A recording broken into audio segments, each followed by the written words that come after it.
तो बच्चों अगला क्वेश्चन है a car of mass 480 kg moving at A speed of 50। पहले क्वेश्चन को समझते हैं। देखो कोई कार है, ये कार मतलब कार रोड पर चल रही है धनाधन ऐसे, ठीक है ना। अच्छा, इस कार का जो मास है बड़ा कम है भाई, 480 kg का है। अब ये कार कितनी भारी है? 480 kg। अच्छा, और कार की स्पीड की अगर मैं बात करूं तो इसकी स्पीड है, जिसको हम इनिशियल स्पीड कह सकते हैं, वो है 54 किलोमीटर पर आवर, ठीक है ना। 54 किलोमीटर पर आवर है ना। अच्छा, इसमें ब्रेक लगाया किसी ने, ठीक है ना।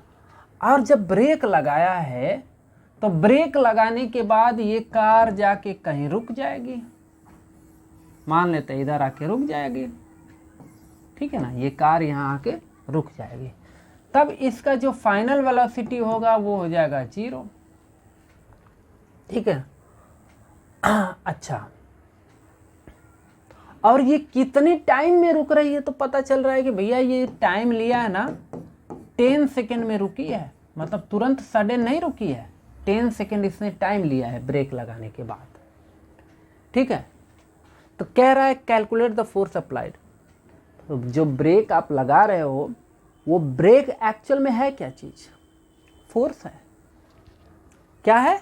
फोर्स। तो वो वही कह रहा है कि फिर ये जो ब्रेक आप लगा रहे हो वो एक्चुअल में कितने फोर्स है, मतलब वो कितना फोर्स लगा के आप रोक पा रहे हो कार को। चलो देखते हैं। हम फार्मूला जानते हैं कि फोर्स इंटू होता है मास इंटू एक्सेलरेशन, ठीक है ना। एक्सेलरेशन तो हमें नहीं पता है, लेकिन इनिशियल वेलोसिटी और फाइनल वेलोसिटी पता है, तो एक्सेलरेशन भी हम आराम से फाइंड कर सकते हैं। चलो इधर साइड में कर लेते हैं। एक्सीलरेशन इक्वल्स टू होता है v minus you upon time t, ठीक है ना। यानी कि a इक्वल्स टू आपको क्या मिलेगा, v कितना है? 0 है, ठीक है, और u कितना है? 54 किलोमीटर पर आवर है। किलोमीटर पर आवर नहीं चलेगा, ये एसआई यूनिट में है ही नहीं, इसको कन्वर्ट करना पड़ेगा किसमें? एसआई यूनिट में, मतलब मीटर पर सेकेंड में करना पड़ेगा। चलो करके हम आपको दिखाते हैं। देखो 54 किलोमीटर है ना, तो सिंपल आप जान लो किलोमीटर पर आवर को अगर मीटर पर सेकेंड में करना है ना, ठीक है ना, तो सिंपल सा आप 5/18 से डिवाइड कर दो, मल्टीप्लाई कर दोगे ना, हो जाएगा। यानी कि कहने का मतलब मेरे ये है कि अगर मैं 54 में 5/18 से मल्टीप्लाई कर दूं तो ये कन्वर्ट हो जाएगा किस में? मीटर पर सेकेंड में। 18 3 जा 54, 3 5 जा 15 मीटर पर सेकेंड में हो गया, ठीक है ना। आप ये चीज़ चाहो तो अब आपको जैसे ठीक लगता है वैसे कन्वर्ट करो, ठीक है ना। वो मुझे नहीं पता आप कैसे करते हो, लेकिन इतना जान लो कि अगर कन्वर्ट करना है मीटर पर सेकेंड में, किलोमीटर को मीटर पर सेकेंड में करना है, किलोमीटर लाओ बता ही देता हूँ, किलोमीटर पर आवर को अगर मीटर पर सेकेंड में करना है ना, तो सिंपल सा क्या करना है आपको, 5/18 से मल्टीप्लाई कर देना है, जो भी वैल्यू आपके पास है 5/18 से मल्टीप्लाई कर दो, वो मीटर पर सेकेंड में कन्वर्ट हो जाएगा।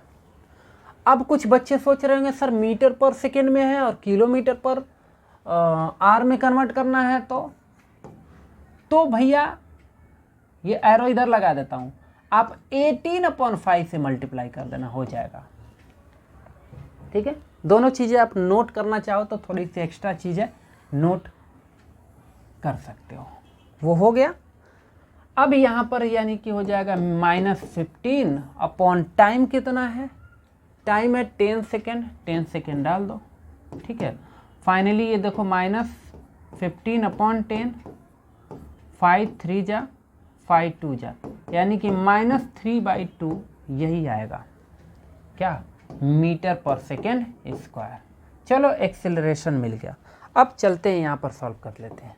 फोर्स इक्वल्स टू मास कितना है 480 इंटू ये है नेगेटिव, हम साइन लगा के नहीं इधर लिखते। देखो ये नेगेटिव का मतलब बस इतना है कि डी एक्सिलरेट हो रहा है, यानी कि कार की स्पीड कंटिन्यूअस कम हो रही है, तभी तो रेस्ट में आ रहा है ना। तो आपको नेगेटिव लगा के लिखने की जरूरत नहीं है, ठीक है ना। आप सीधा सीधा 3/2 लिख दो, कोई फर्क नहीं पड़ता उससे। 2 से काट दो इसको, ठीक है। 2 से कटेगा तो कितना आएगा, 2 2 जा 4 और 2 4 जाए, यानी कि 240। 240 इंटू 3 तो कितना हो जाएगा 0, ठीक है। 2 3 2 7 720 न्यूटन इतना फोर्स लगाना पड़ेगा, ठीक है। तो नोट कर लिया जाए।